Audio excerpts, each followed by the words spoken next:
1936年1月，根据中共瓦窑堡会议决定，以打通抗日路线为中心任务，我军万余官兵东渡黄河进入山西。蒋介石即令陈诚率10个师进入山西，并由南京调来大批空军轰炸拦截。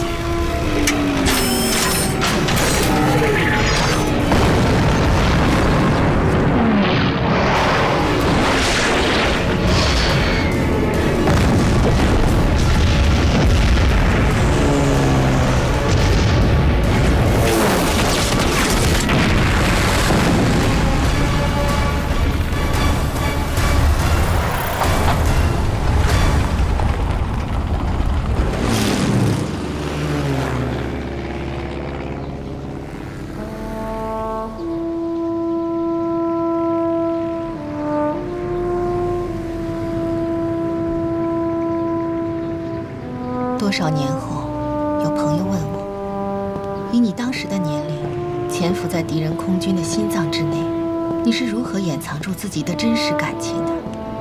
我回答他，只有一个字：忍，忍天下难忍之事。哎哎哎！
我们准备的这也叫酒啊啊！换白的，换白的，换白了，要不然你也对不起你那枚2级的飞行勋章啊！啊，勋章哪了？没带，没带。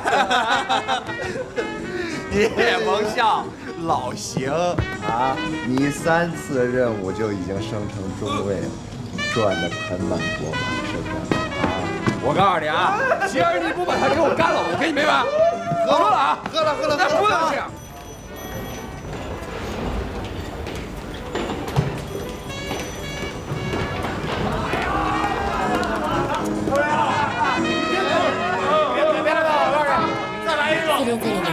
我绝对把你拿下！你被我拿下！来了！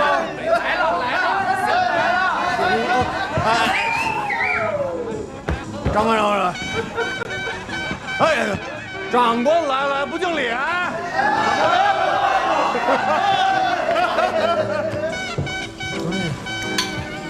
飞机上，然后给你状元3年1个，美人，你肯定看见了。请让开，中尉，我有任务。司令官在那边呢。司令官也喝了是吧？今儿我们空军打了大胜仗，所以今天晚上不醉不归，谁都在喝酒，司令官也在喝酒啊，给弟兄个面子吧。 来杯酒吧！来一杯，来一杯。来了。工作期间我从不喝酒，谢谢。不是，哎，别管了，追呀！有本你们上啊！这比炸赤匪难多了。这次飞机，报告，司令官。 陈诚将军署名发来贺电，请您签收。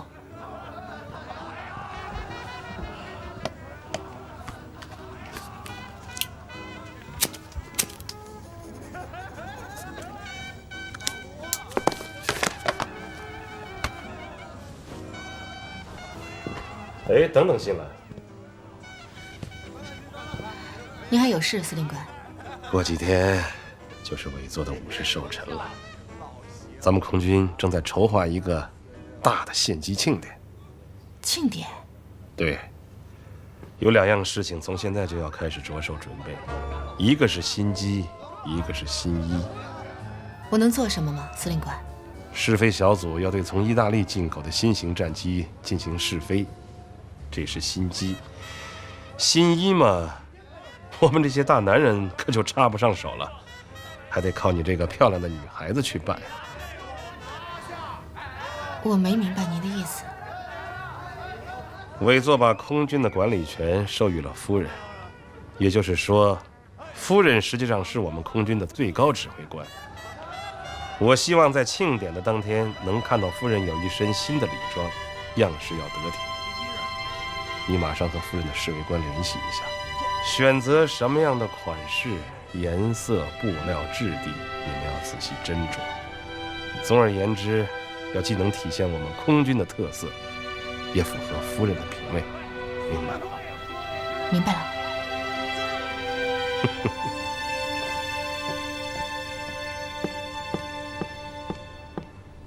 司令，这种事你派他去，可就对了。哎呦，还是你毛兄是高人呢。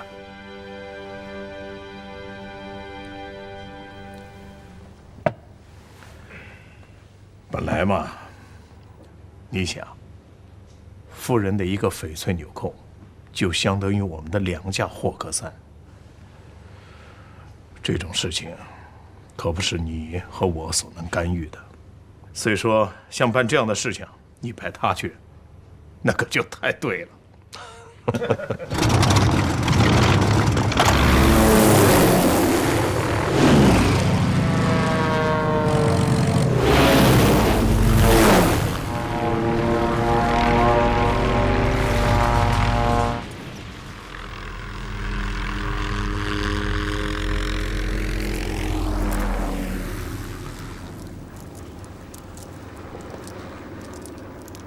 是空军在试飞吧？啊，是的，空军在试飞新购的菲亚特战机。哎，你把那个空军的飞鹰标识给我拿过来。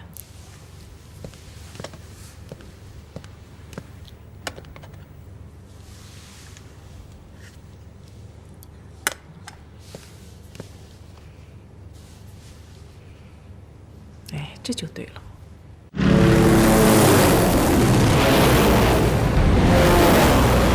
1号，塔台呼叫，听到没有？0号听到，请讲。1号听到。我是副司令官，报告一下你们的飞行状况。棒极了，整个感觉非常棒，是不错，1分钱1分货，操纵感觉灵敏极了，给1点就有。好，你们感觉好就好。这可是我们花了大价钱的。1架菲亚特相当于我们2架半的霍克3，你们要给我安心的飞。0号明白，1号明白。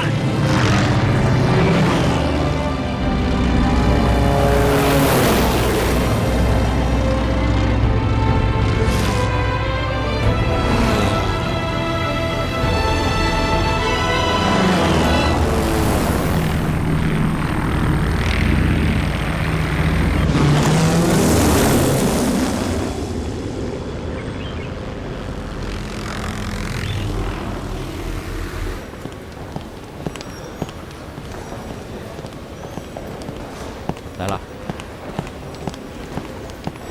你好。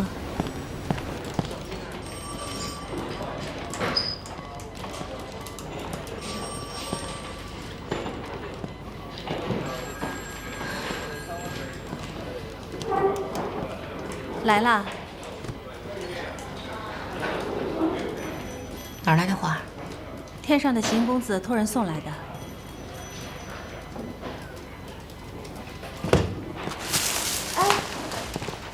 无聊。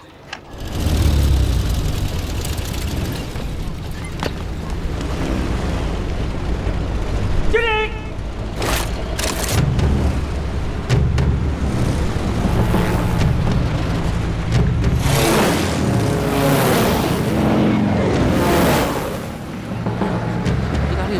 不是真心要帮助咱们国民政府？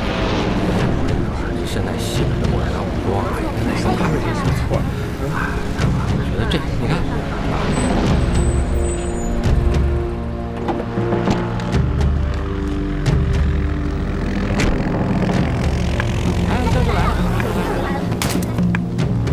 各位先生、女士们，大家好，请问问题吧。将军，下午好。意大利是不是全心要帮助国民政府剿灭西北的共产党武装？不，我们意大利从不干涉中国的内政。将军，那你怎样评价意大利和中国空军的关系？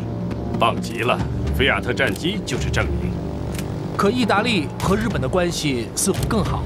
你们恐怕不能这么说。我是军人，我们不过问政治。将军，菲亚特公司在这桩飞机买卖中赚了多少钱？菲亚特公司是商业公司，而商业公司是有成本的。你不能指望它像我们意大利顾问团一样，只尽义务而从不计报酬。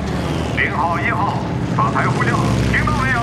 0号1号收到，我们正在1300米上空飞行，状态良好。0号1号，斯卡罗尼将军要亲自和你们讲话。0号收到，1号收到，将军请讲。感觉怎么样，孩子们？非常好，将军。可我看不见你们，转过来，转过来，做通场飞行，让我亲眼看到你们的翅膀。遵命，将军。我已开始下降高度，转向机场。1号也在转向下降高度。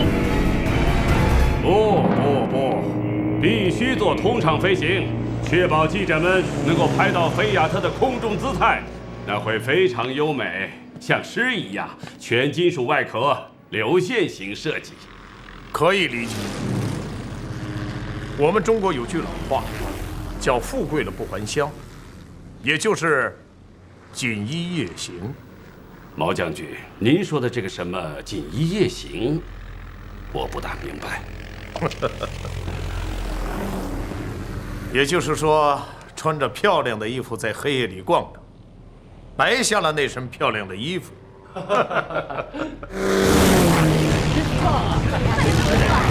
好了。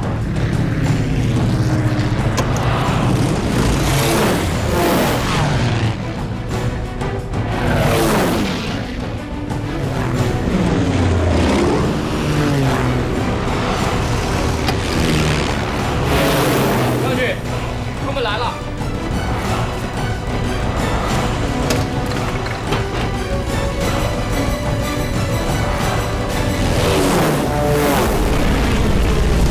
0号呼叫塔台，飞机引擎出现故障，温度升高，闻到一股焦糊味了。检查风铃阀，确认风铃打开了没有？1号报告，1号报告，双升度失灵，我控制不了它，我控制不了了。什么？他疯了吧？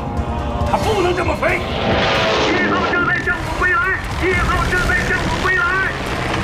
0号，向右偏2下，快转，快转！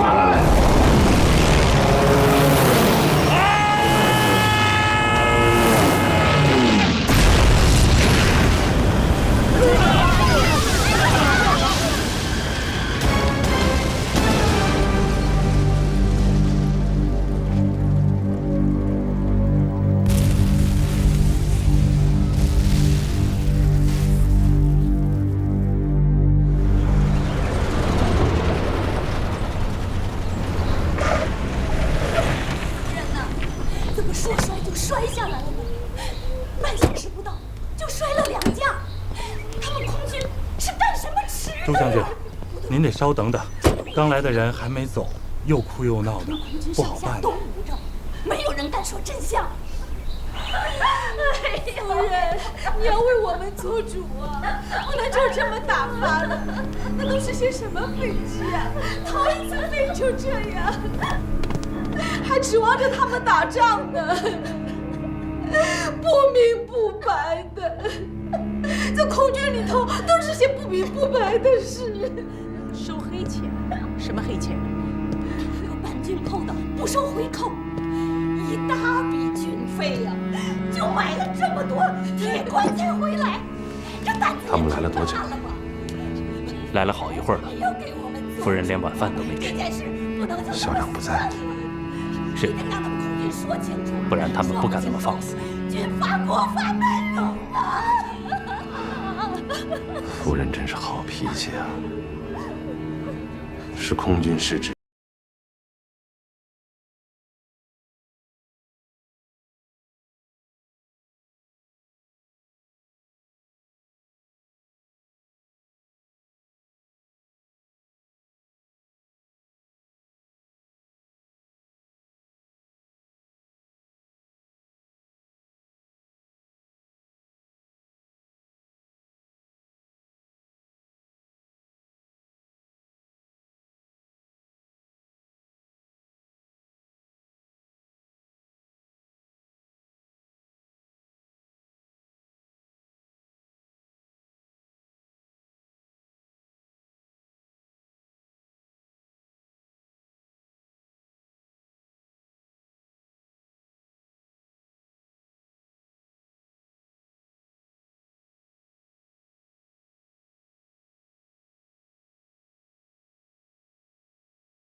今天为什么不参加收费？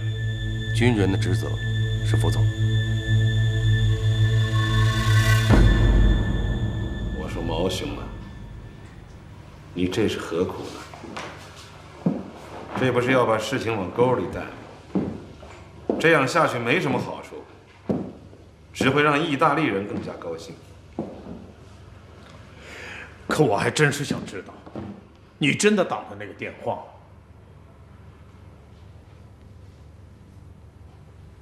你为什么要打这个电话？我想高云天，他是绝对不敢无中生有的。这个电话我打了，又能怎么样呢？是邢海刚或者罗医生不合格吗？我没这么说，所以这就不是问题。我说老兄啊，您日理万机的，可是为了这件事却是心细如发的干预。我说不心细如发，这个空军司令我能干得了吗？就说这个邢海刚，他是一般人吗？交通部长亲自把电话打到我这儿来，为他儿子说情。为什么呢？这还用问吗？这是一般的收费吗？菲亚特公司投了大价钱，要在中国扩大他们的品牌影响，商业画报、广告投入了多少钱？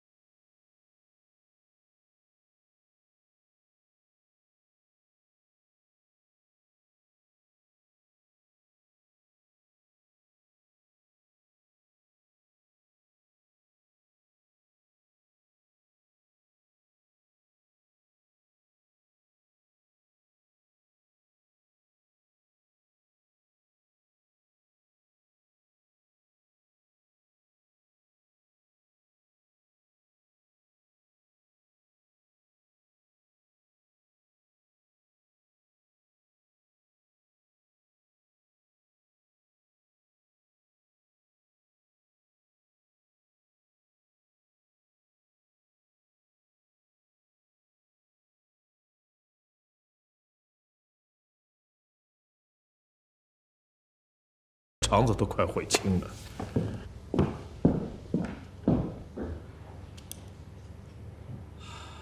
传首飞小组上尉飞行员刘长龄到庭作证。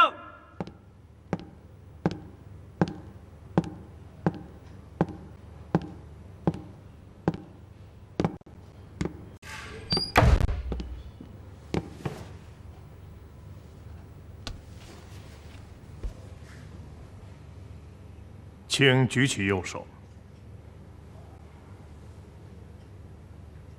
我以空军军官的名义宣誓，我所有的证词都是事实。好，回答我，上尉。你了解已经殉职的邢海刚中尉吗？我们在一起共事多年，既是同僚，也是伙伴。那么就飞行技术而言，你能证明他完全能够胜任此次首飞任务吗？我没法证明。为什么？因为飞机已经摔了。你没完全明白我的意思。顾问团的专家提出质疑，认为此次首飞我们没有选拔顶尖的飞行员，所以在空中发生突发事件的时候未能准确应付。你同意这项质疑吗？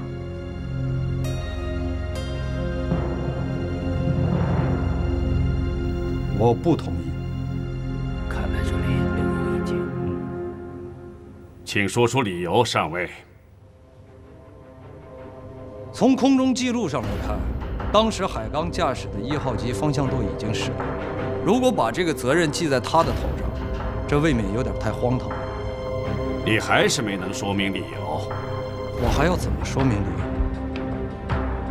空军当中，如果我们5个其中任何一个连方向舵都使不明白的话，那你们的飞机只有撞击、坠毁和完蛋。你在暗示我们的菲亚特飞机不可靠吗？这还用暗示吗？事实不已经很清楚了吗？毛将军，我抗议！你的飞行员在毫无根据的恶意诋毁我们意大利菲亚特公司的名誉。上尉，关于飞机机械问题，我们另有人调查，在这里我们只谈人。长官，这分不开，人机一体。如果飞机有问题的话，谁飞都得完蛋。这个刘长龄啊，是非常的有意思，哈哈。该说的说，不该的说，他也说。哎，那个飞机残骸机器的对比，张工那儿进展的怎么样了？哦，所有的技术资料都在顾问团手里，一份也不向你公开。他的工程师说什么就是什么。那不成啊，这不变成了张寡妇生孩子，全是人家的了。得给他玩点邪的。你回头去找些戴笠，就说我求他的。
你们3大队是如何想的呢？是。报告。进来。好，我尽快听取你们的汇报。可算是抓住了意大利人的尾巴了。张公比对了图纸，意大利人为了节省成本，擅自修改了设计，气冷装置使用了替代材料，导致了飞机发动机质量下降，导致了最后的隐患。对空难残骸的勘查表明，至少在3处以上部件，一方厂商违反了双方协定，擅自修改了设计，因而应负有重大技术责任。我的话完了，谢谢各位。好，下去吧。谢谢我们的中国同行。毛将军，我已经听到了你们的质疑，似乎你们用心良苦。有鉴于你们的质疑，我方认为有必要再次传召证人，您看呢？悉听尊便。请传高云天到庭。这是我觉得这不太好。传高云天。传空军中校高云天。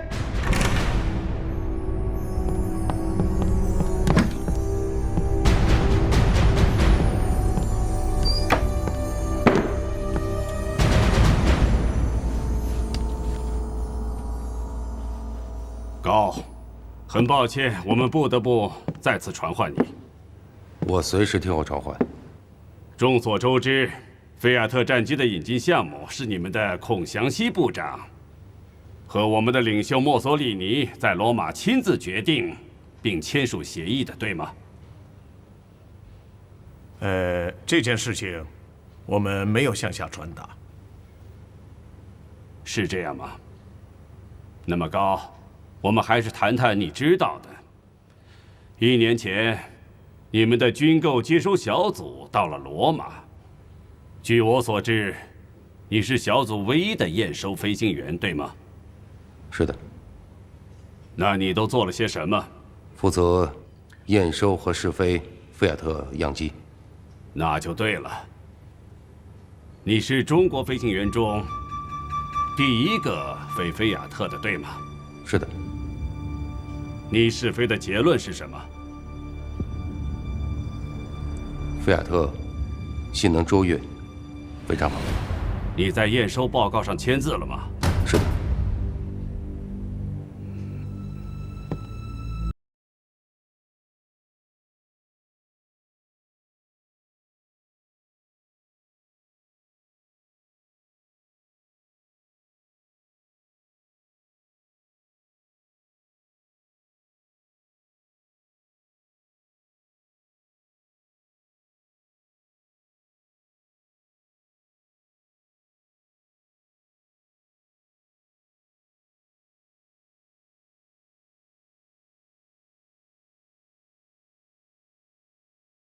道德，这是非常不负责任的行为。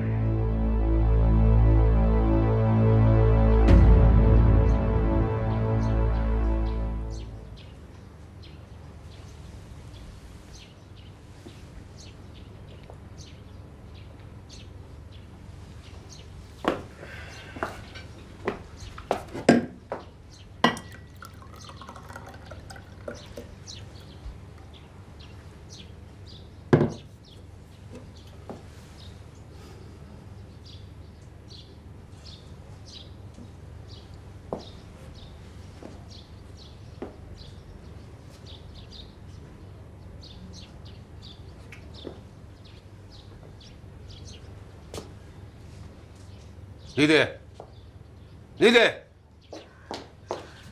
叫我吗？这屋里还有其他人吗？当然叫你了。行了行了，我知道你一回来呀就有点不痛快。说吧，什么事儿？把你戴的项链给我。你要它干什么？让你摘就摘嘛，我得还给人家钱。这不是你送给我的信物吗？你要还给谁啊？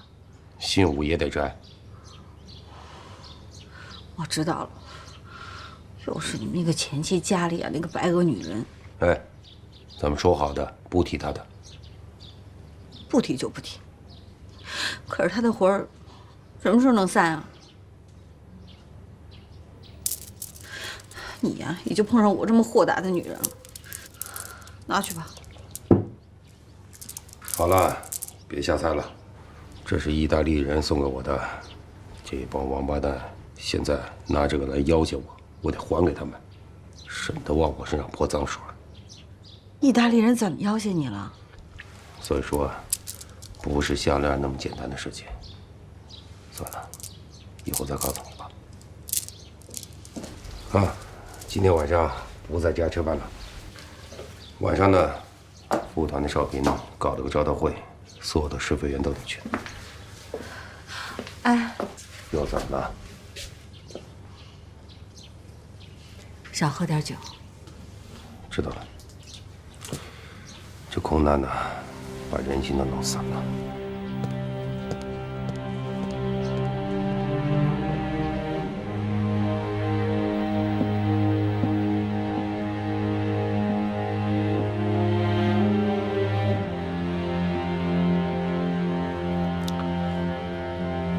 大佐，今天的酒怎么喝法？少平，有件事情你先帮我办一下，把这玩意儿明天交给空军的外事处。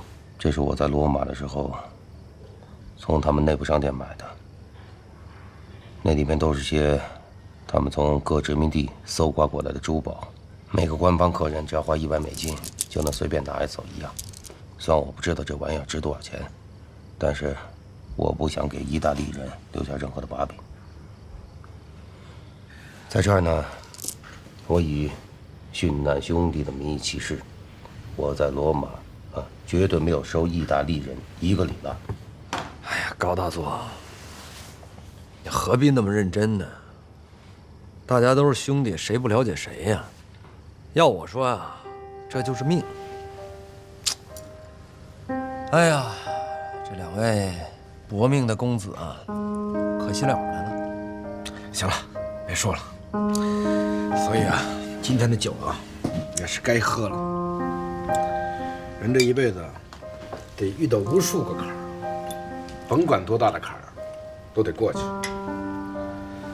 你们是空军的尖尖，我们崇拜着、仰视着、服务着。今天陪你们一块儿过这坎儿。来，来，过坎。来。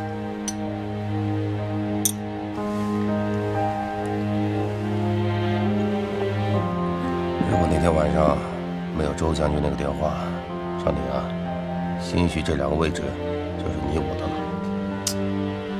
还真没准。哎，老邵，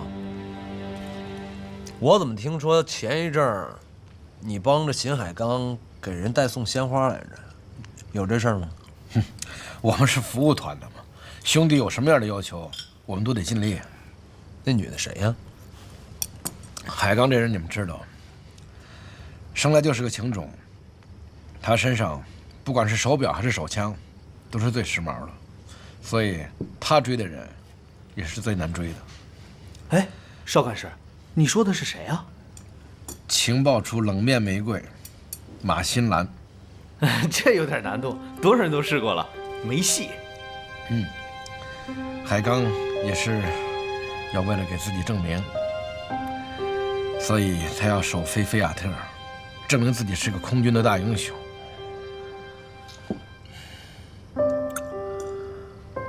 我刚才说什么来着？这就是命。现在有此因，将来必有此果。常理说的好啊，现在有此因，将来必有此果。咱们空军有多少事情都栽在腐败上面，个人的命运如此，整个空军将来的命运何尝不是如此呢？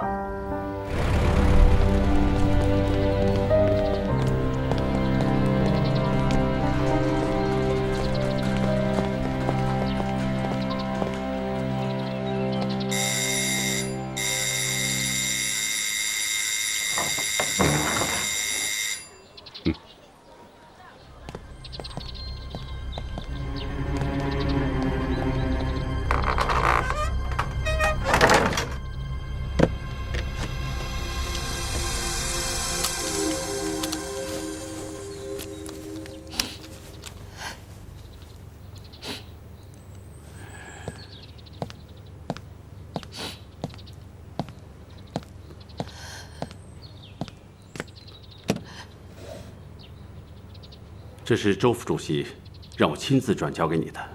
新兰，你的事我多少也听说了一些。要记住，你是党为了党的利益安置在特殊岗位的特殊战士，就得有一副特别坚强的神经。可是什么？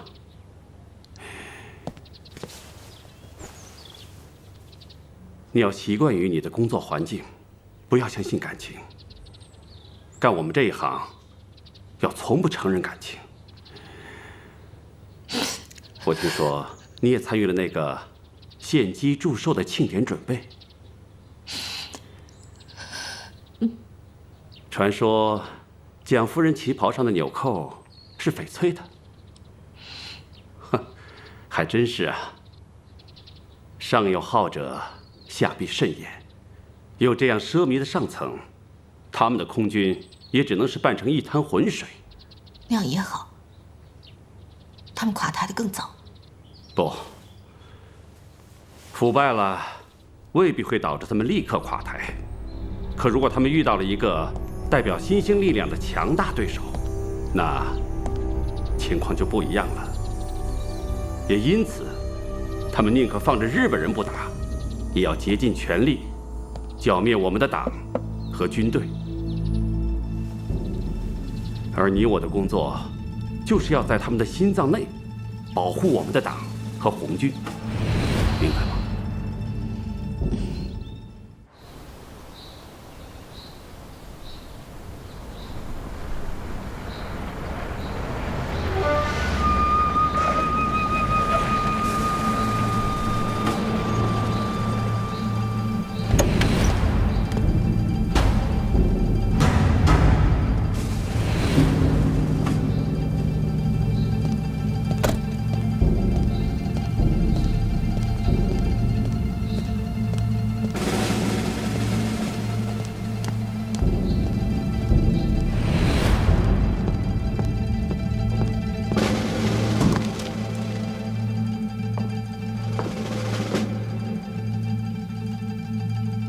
海军驻美武官森川俊雄向您报道。久违了，大佐，请坐。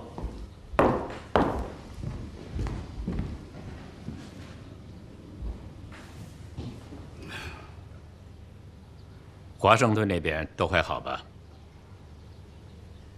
是这样的，海军第3舰队司令官长谷大将向我推荐了你。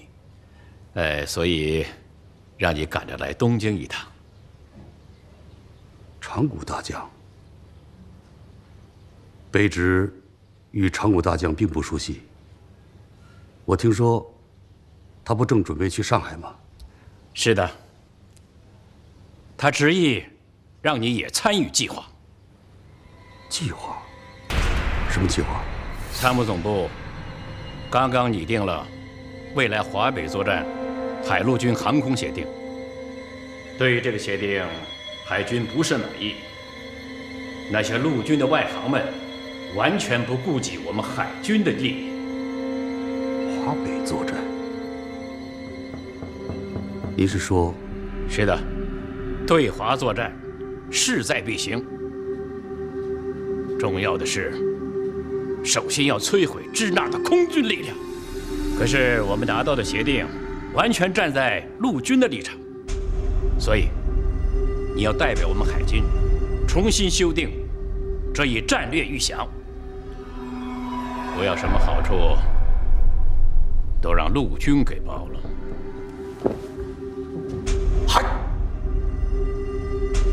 长谷大将告诉我，你在满洲曾支教过张学良的航空队，是吗？是的，我教过他们3年。那，你如何评价支那的空军？我无法评价他们。哦？为什么？满洲事变，张学良的200架战机未经作战即被缴获。作为他们的教官，我明白了。现在代替你的是意大利人。意大利人刚刚卖了一批菲亚特给他们，你看看这个吧。